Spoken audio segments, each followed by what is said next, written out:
Hey viewers, in today's video we're going to show you how to upgrade a vintage bottom bracket to a new sealed bottom bracket. We're going to demonstrate this on a 1981 Lotus competition. As we go through the process here, we're going to give you 4 rules to follow to make sure it all gets done correctly. Of course, the most important rule is at the very end, so make sure you watch it all the way through. Well, first of all, we're going to drop the chain, rest it on the bottom bracket, and then remove the right and left crank arms. Okay, next we're going to measure the spindle length, which is a measurement you'll need in ordering the new bottom bracket. As you can see, it measures 115.75 millimeters, but we're going to go with 115. We're doing that to keep the same derailleur adjustment, and I'll show you that later on in the video. Okay, rule number 1, make sure your tools are engaged or seated properly in the component that you're working on.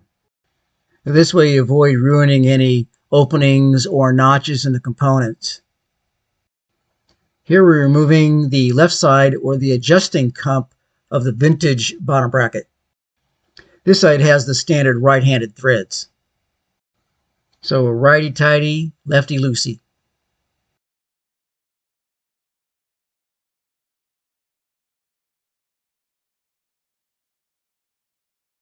Okay, now we remove the right side or the fixed cup part of the bottom bracket. And this side has left-handed threads, which you find on most bikes except bikes from Italy and France. Use a rag or towel with a degreaser on it and clean out the bottom bracket. Now we're going to measure the width of the bottom bracket shell.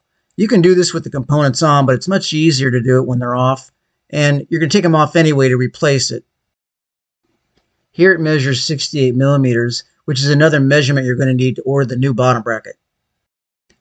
Rule number 2, check that you received the right size. On this particular Shimano bottom bracket, they had the size marked off on the outside of the box. But it's always a good idea to take everything out, make sure all the parts are there, and go ahead and do some measurements on your own to make sure it's the same.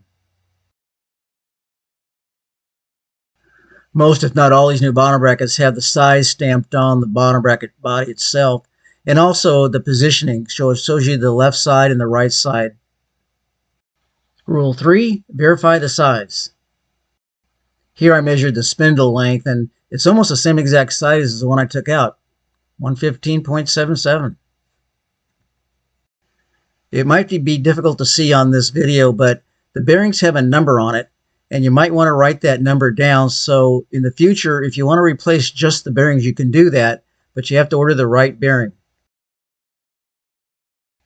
So for the installation, I'm going to go ahead and grease down the threads on the inside and the outside, and also on the inside part of the cup where it meets the body of the bottom bracket. I'm not going to screw this one in all the way just yet, but I want to put it in there so I can align the other part of the body as it slides through. Okay, same procedure as the other side. Get the threads all looped up, and also I'm going to lube the top of the bearing itself so it rotates more smoothly.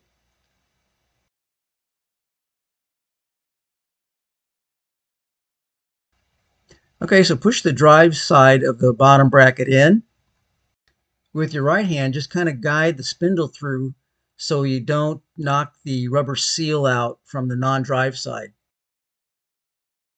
Okay, screw the drive side in all the way, and then when you're done with that, go ahead and wipe down the grease.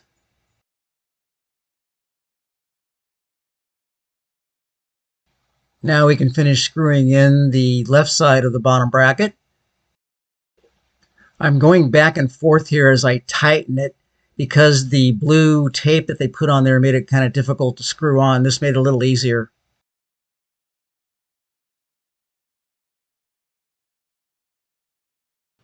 I like to put a small amount of grease on the spindle so the crank arm goes on as far as possible, and also makes it easier when I have to remove it.